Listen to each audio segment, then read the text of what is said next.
Puan Zurina binti Zainuddin, juga dikenali sebagai Kak Lina.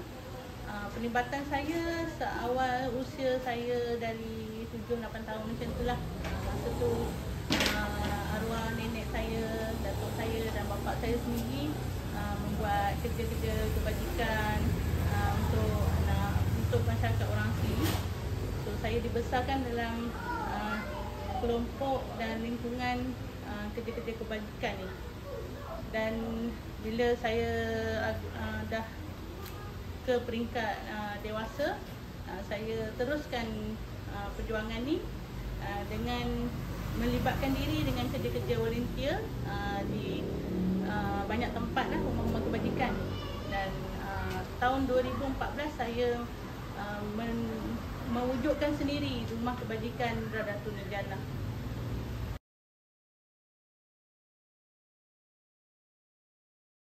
Anak-anak yang kurang bernasib baik ni dia terdiri daripada pelbagai latar belakang, iaitu anak-anak yatim miskin, anak-anak asnaf, anak saudara baru, anak yang tiada dokumen, anak yang tidak sah taraf dan yang daripada keluarga bermasalah.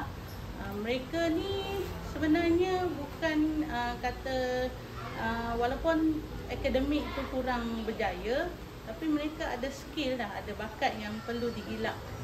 So sokongan tu yang perlu kita beri, terutamanya keluarga dan institusi yang berkenaan. Contohnya seperti rumah kebajikan.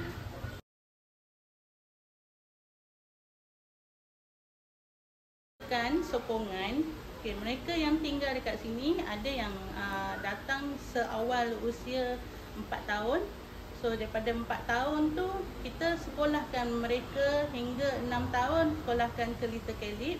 Kita mendapat scholarship daripada Khalifah Budiman Group untuk anak-anak ni mendapat pendidikan awal.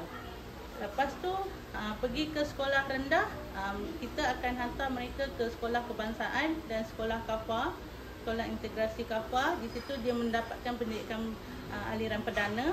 Ada juga anak yang mendapat pendidikan khas, terutamanya yang OKU, yang ada kategori ADHD, yang tu kita hantar ke pendidikan khas. Lepas tu ke sekolah menengah macam biasa. Bila habis SPM, ada yang melanjutkan pelajaran pergi ke Form 6 dan ambil STPM. Alhamdulillah tahun ni ada yang dah melanjutkan pelajaran pergi ke UPSI, ijazah sarjana muda. Ada yang pergi ke UNICEF, mendapatkan pengajian diploma dekat sana. Ada juga anak-anak yang pergi ke kolej-kolej kemahiran mengikut bidang yang mereka minat lah. Untuk yang tahun 2023 ni, anak-anak yang habis SPM, insyaAllah kita dengan kerjasama Taylor University, anak-anak ni kita akan mohon menerusi program B40 untuk mereka mengikuti pengajian kulinari, insyaAllah. Selain daripada tu, kita anak-anak di sini diwajibkan untuk mengikuti kelas co-curriculum iaitu taekwondo, di mana anak-anak di sini ada yang dah berjaya menjadi instruktor taekwondo. InsyaAllah tahun 2023 ni kita membuka kelas ITF taekwondo kita sendiri untuk mengajar orang-orang luar, dan tu antara cara kita mencari kita punya income lah. Dan anak-anak yang dah keluar dari sini ada yang dah buka kelab sendiri, yang dah mengajar kat sekolah-sekolah pun ada. Alhamdulillah.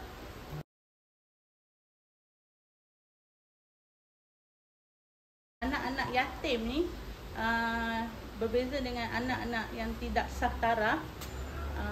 Anak yatim dia tahu walaupun bapa dia meninggal, mungkin daripada waktu kecil, daripada dia lahir mungkin dia tak pernah tengok bapa dia, tapi dia tahu bapa dia siapa. Di surat beranak dia tu ada tulis nama bapa dia, cuma dia tidak bernasib baik, tidak dapat nak jumpa bapa dia lah. Dia meninggal seawal umur yang muda. Tapi dengan anak yang tidak sah taraf ni pula, sebenarnya mereka ni antara yang paling istimewa lah bagi saya. Sebab diorang ni langsung tak pernah tahu bapa dia siapa. Tak ada nama, tak dikenali pun. Cuma mak dia lah tahu siapa yang apa ni yang bertanggungjawab lah. Tapi sebenarnya masyarakat jangan pandang hina lah pada anak-anak. Apa yang saya nasihatkan, kalau zaman dulu kita panggil anak luar nikah Jadi sekarang ni kita dah ubah sikit, kita panggil anak tidak sah taraf. Tapi anak tidak sah taraf ni sebenarnya mereka ni titipan Allah lah, kita anggap macam tu. Dan kita kena mengangkat diorang ni semulia-mulianya berbanding dengan anak yatim tu sendiri. Jadi anak tidak sah taraf ni, mereka ni terlampau istimewa bagi saya. Sebab mereka ni kebanyakannya dia bijak dan macam-macam skill yang ada kat diorang. Jadi kita jangan abaikan mereka dan kita ambil mereka ni dan kita buatlah hantar bagi pelajaran apa semua. Dan kepada ibu-ibu yang dekat luar sana, saya memang respect lah yang mana yang sanggup jaga anak dia walaupun bersendirian dalam keadaan susah macam mana pun, dibuang keluarga ke macam mana, masyarakat tak terima, keluarga tak terima, tapi dia tak buang anak dia. Dia sanggup bela anak dia sampailah ada yang dah bekerja semua Memang Allah Ta'ala je lah yang mampu membalas segala apa yang diperjuangkan untuk anak tu sendiri. Yang kalau siapa yang mendengar pasal tentang anak tidak sah taraf ni, saya harap ibu-ibu wanita dekat luar sana supaya kuat semangat. Memang saya tak nafikan, memang susah. Sebab kadang kita dibuang keluarga, dibuang orang, dihina, dicaci semua. Tapi kuat demi anak kita. Jangan buang anak tu. Jagalah anak tu sebaik. Dia ada lagi satu masalah, dia bukan kata berkaitan dengan anak tidak sah taraf saja. Okey, lagi satu yang masalah besar sebenarnya yang negara sebenarnya negara hadapi sekarang ni, bukan masyarakat, bukan komuniti, bukan keluarga lagi. Dia dah melibatkan negara, tapi bagi saya ianya dianggap seperti macam tidak serius. Tapi bagi saya, apa yang saya nak sampaikan ni, ada je keluarga yang still ada mak bapaknya tapi tidak mendaftarkan kelahiran anak ni. Ini satu masalah yang berat yang besar. Sebab anak-anak ni bila tidak didaftarkan dokumen, tak ada surat beranak, dah tentulah tak ada kad penalannya kalau dah tak ada surat beranak tu tadi. Jadi anak nak sekolah tak boleh sekolah. Jadi anak-anak ni ketinggalan banyak sangat. Jadi apa yang saya boleh nasihatkan pada keluarga, pasangan yang saya cakap terus terang yang pergi kahwin dekat luar, contoh dekat Thailand, yang tidak mendaftar perkahwinan mereka dalam negara, saya nasihatkan bila lahirnya anak tu daftarlah kelahiran mereka, berkenaan butil suami, butil bapa tu kosongkanlah dulu. Letak dia tiada maklumat. Sebabnya bila letak ada maklumat akan jadi isu nanti. Masa tu akan minta surat nikah apa semua. Jadi bila perkahwinan tak didaftarkan, memang tak boleh lah nak buat surat beranak tu tadi. Jadi ibu-ibu ni kena ada kesedaran sebab kesian anak-anak kita. Jangan meletakkan kesalahan kita kepada anak-anak kita. Anak-anak kita tak berdosa pun. Jadi janganlah hukum diorang. Anak tak boleh sekolah, nak pergi buat rawatan hospital tak boleh. Sebab tak ada dokumen, dah macam pelarian dah dekat dalam negara sendiri. Berapa ramai sebenarnya. Bukannya satu keluarga, dua keluarga, satu keluarga dah 5-6 orang anak. Bayangkan kalau dah 3-4 keluarga. Saya pun susah nak cakap pasal benda ni, tapi harap ada kerjasama semualah. Kesedaran daripada ibu tu yang penting. Jadi daftarkan kelahiran anak tu, letak je nama anak tu. Lepas tu maklumat bapa tu kosongkan, pergi je daftar je kelahiran anak tu. Sebab bila tak ada surat beranak, nak sekolah tak boleh.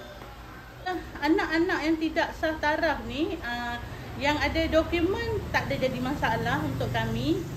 Dia boleh je hidup macam anak-anak lain dia boleh je ikut semua program yang kita buat. Cuma anak yang tiada dokumen ni agak menyukarkan juga, sebab bila dia duduk dekat sini berbekalkan dengan dokumen yang tak berapa nak sah tu, jadi untuk saya nak bawa pergi diorang pergi klinik, sekiranya ada sakit ke apa, jadi agak menyukarkan sebab anak-anak lain pergi sekolah, diorang tak pergi sekolah, diorang duduk kat rumah. Kita boleh ajar diorang basic apa semua, tapi diorang jadi ketinggalan lah, ketinggalan sebab pendidikan di sekolah tu lagi penting sebenarnya. Macam yang datang buat program, buat mengajar kat sini cuma ulang kaji je. Yang penting pergi sekolah tu penting sangat. Jadi banyak ketinggalan tu.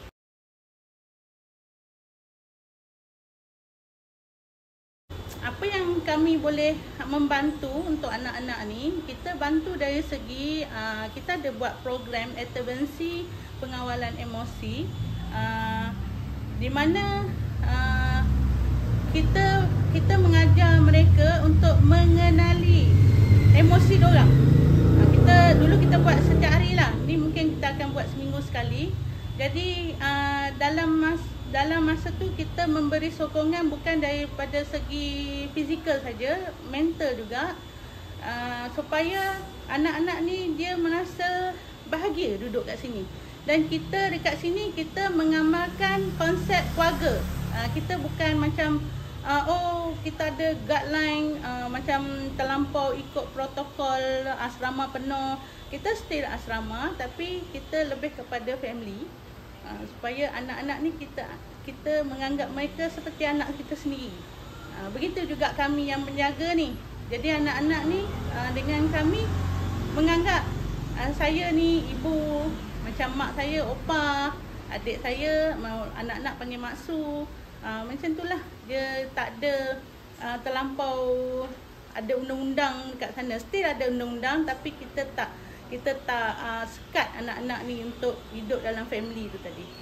Lagi satu sokongan tu, apa yang anak-anak ni minat, kita dorongkan lagi mereka. Contohnya macam hari tu sekolah ada buat pakaian fashion untuk kerjaya. So kita support anak-anak ni apa yang diorang minat. Begitu juga dengan pendidikan, skill. Macam dah habis sekolah, okey diorang minat apa, kita bantulah anak-anak ni untuk mereka lagi mudah mencapai apa yang diorang impikan, insya-Allah.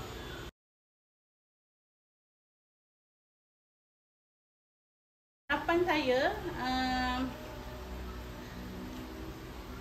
buat masa ni alhamdulillah lah dengan apa yang dah anak-anak ni achieve. Ada yang dah pergi ke universiti. Saya harap yang pergi universiti tu dia belajar betul-betul sampai capai apa yang diorang impikan selama ni.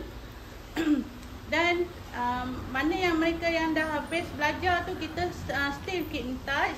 Anak-anak ni dia akan jadi alumni Radatul Jannah, alumni RNJ, dan dia guide balik adik-adik yang ada sekarang ni.